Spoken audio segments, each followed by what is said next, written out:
Well, Porsche's pulled off some pretty special limited edition 911s over the past decade, but you'd have to argue that few are as dedicated and extreme as this one. This is the new Porsche 911 Dakar. It has just arrived in Australia, and as the name suggests, it's a rally-inspired version of the legendary rear-engine sports car. It also pays tribute to the Porsche 953 that won the Paris-Dakar race back in 1984. So question is this really a 911 you'd take off-road, or is it simply something that belongs in a museum? Let's find out.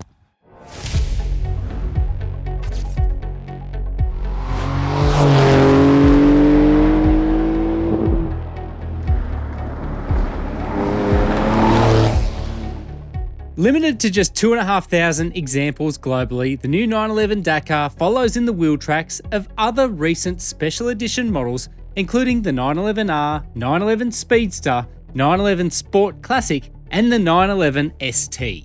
Like most of those cars, the Dakar combines the best bits and pieces from the 911 catalogue, with the 911 Carrera 4 GTS essentially its donor. The biggest changes include the adoption of long travel struts, the addition of 50% softer springs, inclusion of rear-wheel steering, and, not least of all, a set of active anti-roll bars that curb body roll when you're in a rush on road. To prepare the Dakar for a battering off-road, there's a revised cold air intake with better filtration to cope with dust, dirt, and sand. The vulnerable central radiator has also been deleted and replaced with two units that live on the outermost corners of the front bumper. And to cope with frequent jumping, there's also engine mounts lifted from the 911 GT3 that are twice as stiff, plus stainless steel front bash plates and extra side sill protection. Now, probably unsurprisingly, Porsche is charging a pretty penny for the privilege, and I guess the low volume collectability of the 911 Dakar as well. So $491,000 before on-road costs. You can then go and option this $54,000 rally design package that is only confined to 1,000 examples of the 2,500 examples built in the 911 Dakar. So it's a Rothmans inspired livery that's on this car. And as part of that $54,000, you also get a personalised number on the side. So this is obviously car number 176 of 999 with this package. So underneath there is quite a lot of change though, and I think it does go a long way in justifying the premium of this over, say, a 911 Carrera 4 GTS, because that is sort of loosely what this car is based on. So you're getting the same 3-litre twin-turbo flat six as the GTS, 353 kilowatts, 570 Newton meters, a 0 to 100 time of 3.4 seconds, with drive shuffled to all four wheels via an 8-speed PDK transmission. Other than that, though, there are a lot of changes underneath. So you've obviously got the Pirelli Scorpion off-road centric tyres. You've got a raised ride height of 50 millimeters, so 191 millimeters of ground clearance, but you can then go and extend the ride height by another 30 millimeters when you're in the off-road setting for this car. Impressively though, Porsche's been able to implement a lot of these changes underneath with minimal weight compromise. So it's 10 kilograms heavier than a GTS at 1,610 kilograms curb weight. And that's thanks in part to some of the lightweight measures that have gone. So we've got a lightweight battery, we've got lightweight plastic panels in place of glass, we've got no rear seat section, and you've got the carbon fibre bucket seats as well. Oddly though, for a rally car, you're missing a spare wheel. You only get a tyre inflation kit instead. But enough of the chat, let's hit the dirt.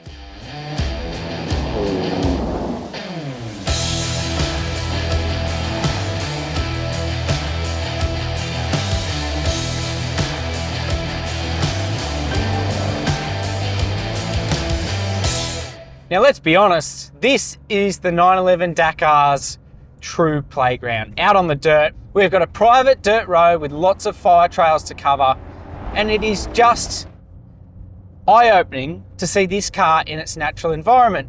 It really shines a light on the balance of the 911 into and out of corners, beautiful lift-off oversteer moments, beautiful power slide oversteer moments. Everything is completely manageable. It's also shaking off corrugations really well and standing up to everything I can throw at it. I've got to mention here, to Porsche's credit, in Australia, they have given us free rein with this car. It's got special off-road insurance, and they've basically said, outline what you want to do and you can go and do it. And to their credit, they've allowed us to do that. If anything, the limiting factor here is my own, let's call it mechanical sympathy, because I don't want to trash what will soon be a customer's car.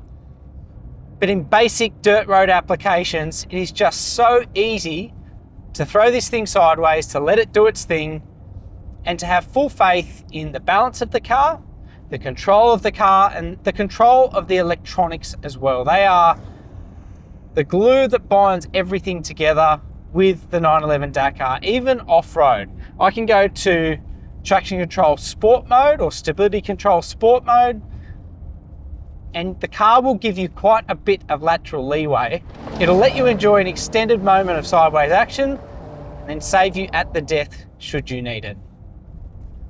This really is a revelation in terms of how good this car is. It is not a simple sticker pack. It is the genuine article, and I'm super impressed off-road. Granted, the Dakar does without a proper terrain response system and even a hill descent control function. Both were considered during development, but ultimately deemed unnecessary. Instead, there's more value in the car's rally and off-road modes. Rally mode pre-arms the all-wheel drive system for gravel and dirt and directs the majority of torque on tap to the rear wheels. Off-road mode employs more differential lock to maximise traction on rocky surfaces or on sand dunes, and both modes work a treat. But then there's the other side of the coin. How does the Dakar fare on the bitumen? There's mostly good news there too. So once you're in the seat, behind the wheel, and on the road in the new 911 Dakar, I'm going to be honest, it feels a lot like any other 911. The steering is reactive, it's engaging, it's really thoughtfully tuned. It's got that signature flat six soundtrack. Quite a lot of ambient noise coming through the cabin, which I like. I feel like it's fitting for this car. The engine sounds great as well. I'll be honest though, when approaching the testing of this car, I was a little bit cynical. I thought, for this $500,000 outlay, you're probably realistically going to want the 4-litre naturally aspirated engine from Porsche, probably the most sought after engine if we're honest. And this of course doesn't get it, but I sort of quickly came to the terms with the fact that with the rubber that you've got on this car, those really high-walled Pirellis, and the way that this car kind of walks on those tyres once you start pushing it on road, the 4-litre engine's probably overkill. And I think the immediacy of the twin turbochargers on dirt, as we've seen, and on road is probably a better fit. It doesn't have that nostalgia of the 4-litre as such, but it is a very effective unit on the road. I've got to say, there is very little compromise, at least initially, when it comes to the ride and handling package here. Still feels very well connected to the road. It's balanced. You've got rear wheel steering in the back, so it does help with managing this thing on the road, helping with the stability at high speeds and that turning circle at low speeds. Plenty of noise coming through the cabin. If we just change to sport, again, it's the marriage between the engine and the PDK gearbox that really just ties the entire package together.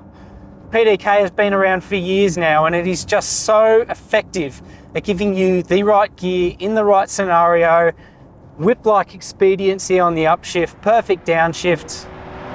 Just a really engaging automatic gearbox. It's a shame you can't get the Dakar with a 7-speed manual, but all things considered, this is a really nice gearbox as well. Funnily enough, I've sort of found the gearbox in this maybe a little bit choppy or abrupt compared to a lot of other PDKs. I don't know what the difference is in terms of tuning. But if you're not making use of manual mode, like I am at the moment,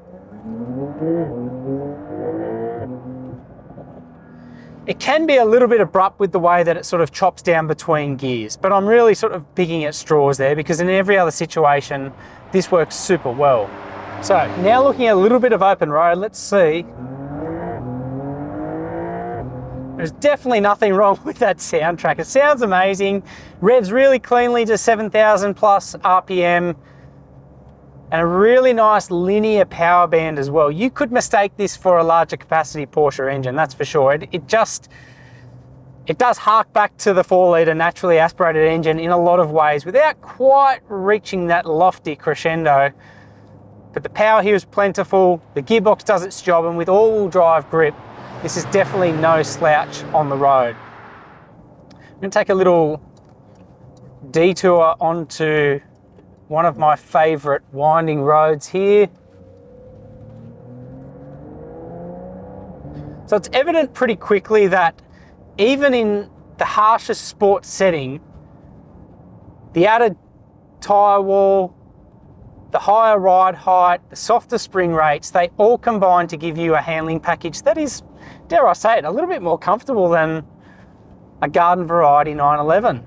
There's a lot of compliancy. Even on these really rough B-grade roads out in country New South Wales, the car is nicely following the contours of the road underneath it. There's a lot going on underneath me, and there's very little choppiness. Only on the harshest kind of bumps are you sort of finding that it's upsetting the balance of the cabin. But otherwise, those really drawn out, lumpy bumps in the road, it's doing a great job of dispatching those. Where the tyres do have their limits is in terms of grip. If I push just a little bit harder through this little section of road here, you can kind of feel the car walking a little bit on those tyres. Now that is part tyre wall and the construction of the tyre wall designed to withstand all the demands of the off-road driving, but also the softer spring rates and the higher ride height. There is a little bit more happening in terms of this car's balance on road. It's not exactly a bad thing though. I think, there's an argument to say this feels like a more engaging 911 because there is more happening on road. So if I just punch between these two corners, great rear drive bias. But yeah, you can just feel the car starting to shimmy, starting to move. Definitely feels alive, but it's not hunkered down and focused like a dedicated Carrera, like a dedicated GTS, or models higher up in the food chain. I think all things considered, Porsche's done a fantastic job here at creating a car that, yes, does all the off-road stuff, but without diluting the core on-road appeal of a 911. You could happily take this on a winding touring stage and really have a blast. It's really reactive, it's really engaging, and I think with those added complexities in the drivetrain and in the suspension package, it's quite visceral as well. You really feel alive driving this thing hard.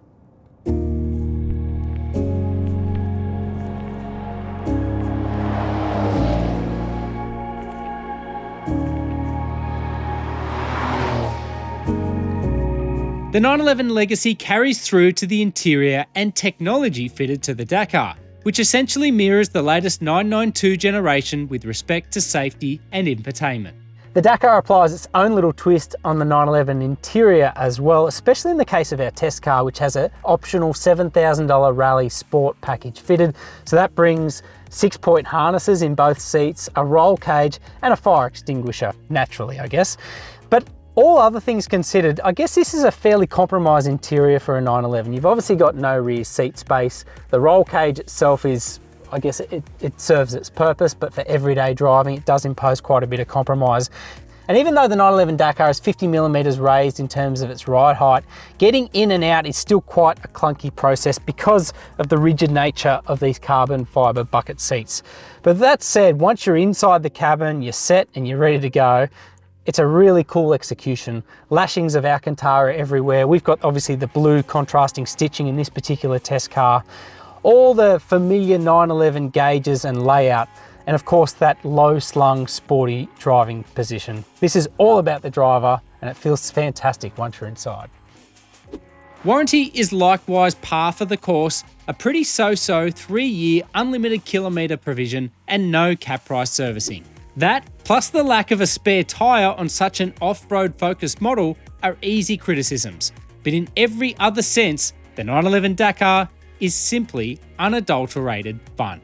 If your biggest objective in life is to own a 911 at some stage and you only get your choice of one, well, the 911 Dakar probably isn't it. It's very expensive, even in Porsche circles, and let's be honest, it's hugely specialist and quite niche for what it is. With all of that said, our first question at the start of this video was whether it was a worthy off-road 911 or whether it was simply a museum piece, and without a doubt in my mind it is the former, because we've taken this car from country to coast, on dirt road, on off-road obstacles, highway, all the rest in between, and it has done remarkably well. It is a genuine Porsche and it definitely deserves the Dakar badge.